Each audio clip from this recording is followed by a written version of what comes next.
Ang nakaraan sa Fight Farm. Nagpakitang gilas ang silencer ng Valenzuela na si Tony Lim. At ang 230 ng Davao, Pepito Masangkay Jr. Pinakita ni Pepito ang pagka-agresibo kaya nanalo sa laban.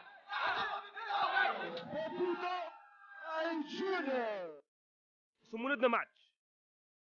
Nagpang-abot ang mga batang Mindanao, si Brian Thunder Salando ng Bukidnon at George Catalan ng Sultan Kudarat.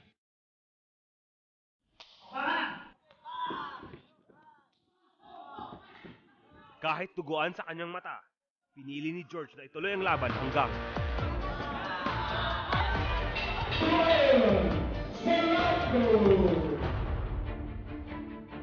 sino ang susunod na aabanting fighter? Abangan dito sa Fight Farm!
Nagkaroon ng pagkakataon ng Fight Farm Warriors na makasama sa isang strength and conditioning workout. Ang isa sa mukha ng local MMA, ang reigning URCC light heavyweight champion na si Chris Hoffman. Again, it is Fight Farm! They're gonna harvest soon! Go, go! Yan. Careful kayo. Back and forth, non-stop, 2 minutes. Go. Also, 1 minute. Back and forth. Third, ito 2 minutes straight, walang change dito. Around the worlds. Pamel, get the underhook. 2 minutes straight to, ha? 1 minute straight, ha? The 1 minute switch, iba naman, ha?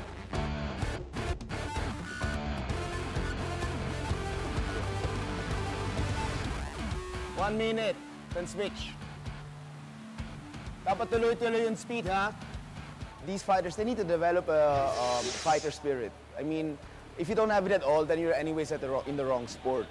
But there's still something you can work on when it comes to that. So, for example, like when you're training tough, when you're training hard, the fight should be easy. So that's why you train as hard as possible, but as smart as possible. For example, like when Kaloy almost knocked me out, I wouldn't even remember how I did it. It's just like muscle memory that I kept going. I hung onto the Kaloy and I got the win in the end. If you want to be a real fighter, be consistent and keep training. Let's go, guys! Ang isang batang maagang namulat sa sports. Kahit anong pagsubok ang pagdaanan sa buhay, natututo siyang bumangon at lampasan ito. Yan ang kwento ng buhay ni John. Nasa martial arts ang kanyang atensyon. Sasayaw din po ako dati ng dancer sa mga barangay-barangay. Nung bata rin ako, mahilig din kami sa mga gymnast. Kaya marunong din sa mga aerial, sa mga parkour. Nakilala ko yung tropa ko na dancer din. Ang usapan namin noon, gusto naming sumali ng boxing, sabay kami. Nagulat ako na pumasok na siya sa MMA. Hanggang sa sumama ko sa kanya, sinabi ko, ipasok mo naman ako dyan. Pangarap ko rin yung maging world champ eh. Sa dami ng pinasok niyang sports, alam ni Johnny na magagamit niya lahat ng kanyang natutunan sa oras ng laban. Sa football, pag marunong ka ng sumipa, pwede mong ma-adapt sa MMA. kasi marunong ka na gumamit ng leverage. Tapos sa gymnastics, pwede mo siyang magamit kasi flexible ka na eh.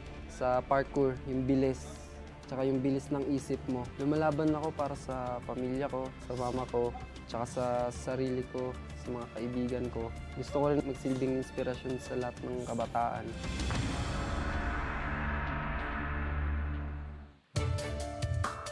Kung si Johnny ay hinahanap ang kanyang sarili sa sports, ang kanyang makakatapat na si Charles Saison, napasali naman sa maling uri ng mga kaibigan. Siguro naging rebelde, konti. Na-impluwensyahan.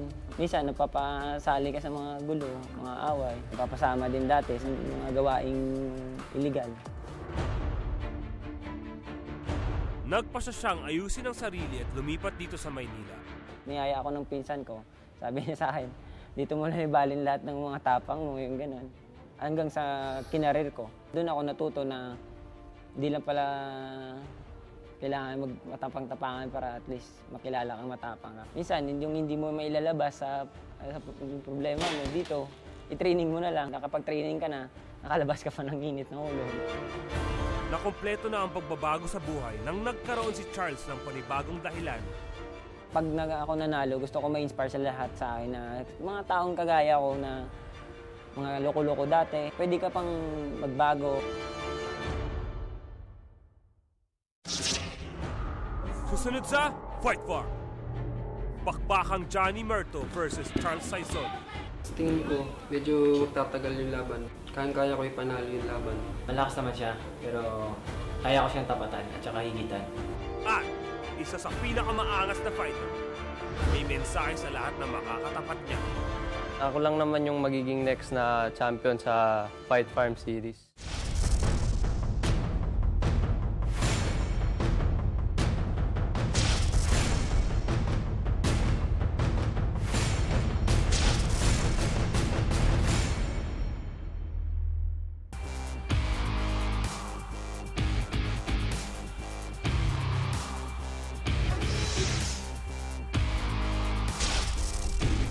Let's all welcome from the blue corner, fighting out of JMC MMA and hailing from Bacoor, Cavite. Let's all welcome Johnny Murto. And let's call out his opponent from the red corner, fighting out of Catalan Fighting System from Bacolod City, Charles Saison.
seconds, guys. Come on.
And winner by a split decision. From the blue corner, Johnny Marto.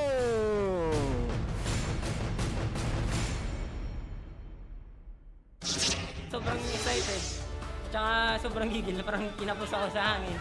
Parang nangalay yung kamay ko, yung ganun. Na-reverse niya ako, pero di ako nanghihina ng loob. Nire-reverse ko rin siya.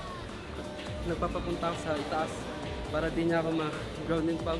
Sa skills ng dalawa, nakita ko na medyo lumamang si Johnny when it comes to sipa niya, sa boxing niya.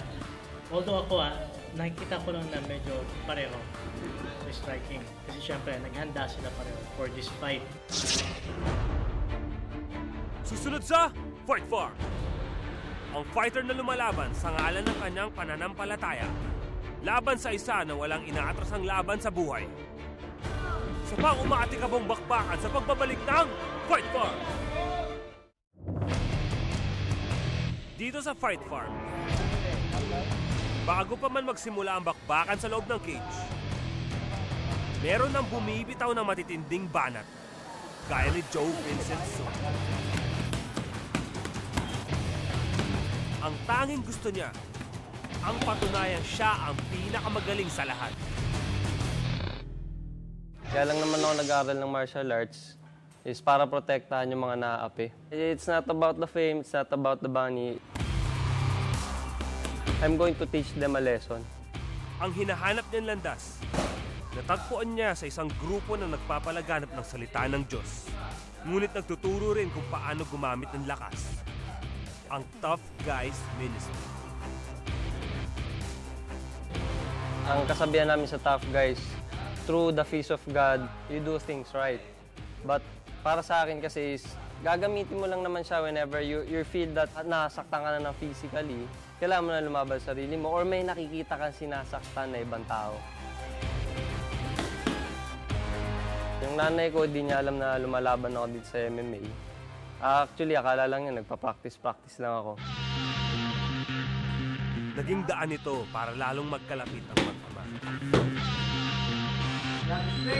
Dahil suportado siya nito sa kanyang unang laban sa Fight Farm. At wala siyang balak na mapahiya sa harap ng kanyang #1 supporter.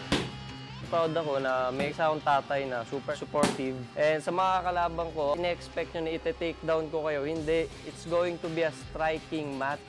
Makikita mo talaga. Dudurogin ko yung mukha mo.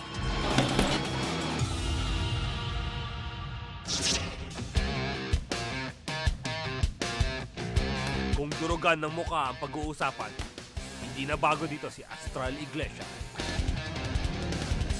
Before joining MMA kasi, marami kong mga napagdaanan na away. So within past 8 years, it's been a lot of street fights.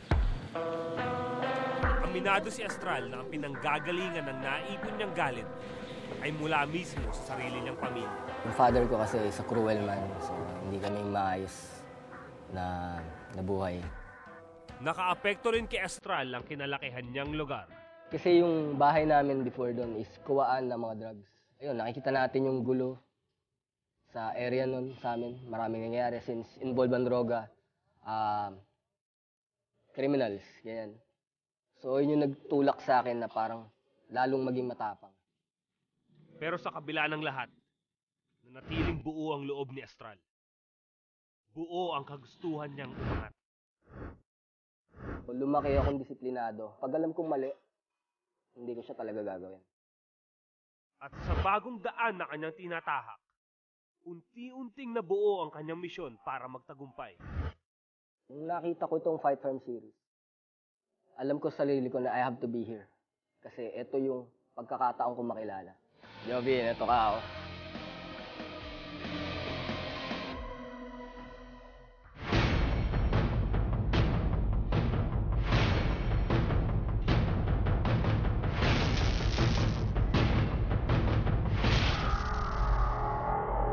So welcome the fighters for our next bout. On the blue corner from Team Tough Guys International, coming from Pasig, let's all welcome Joe Vincent Sir!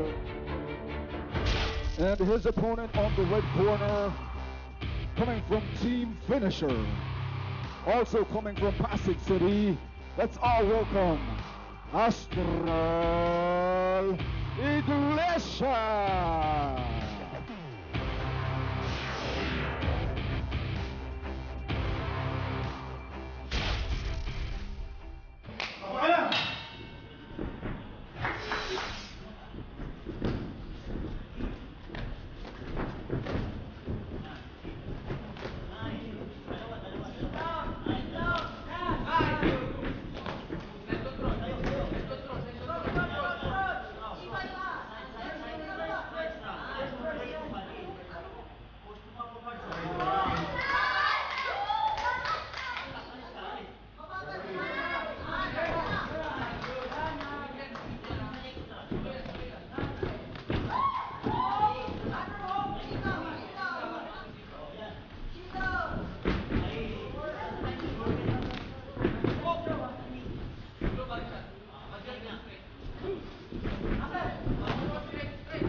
Abangan, magkakatotoo kaya ang fearless forecast ni Joe Vincent?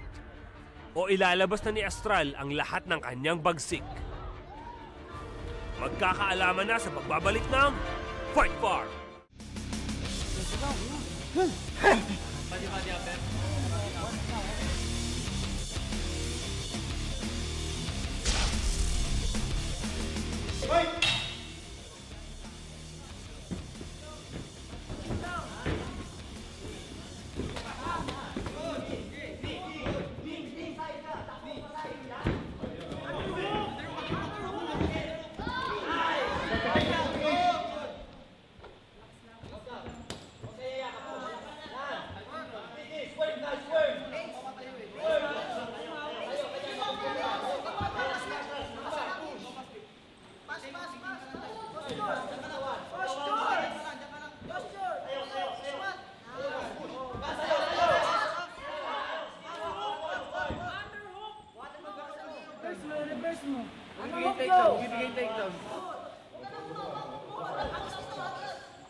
And your winner of this bout by a rear naked choke from the blue corner, Justin Sale.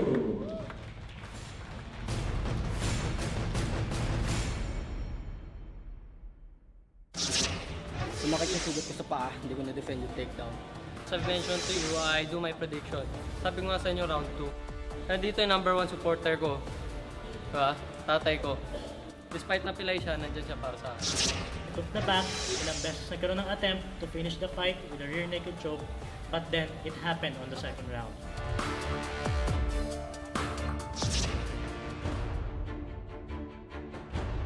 Abangan sa susunod na linggo ang pagtatapat ng dalawang fighters na gumawa na ng ingay sa mundo ng amateur MMA. Becky boxer daw po. Kasi may galaw daw po ako noon. Tinatawag po nila akong Becky. Okay lang sa akin. At lalo pang titindi ang tunay na bakbakan. Ang tunay na kwento ng buhay. Dito lang sa kauna-unahang amateur MMA reality series sa telebisyon. Ito ang Fight Farm.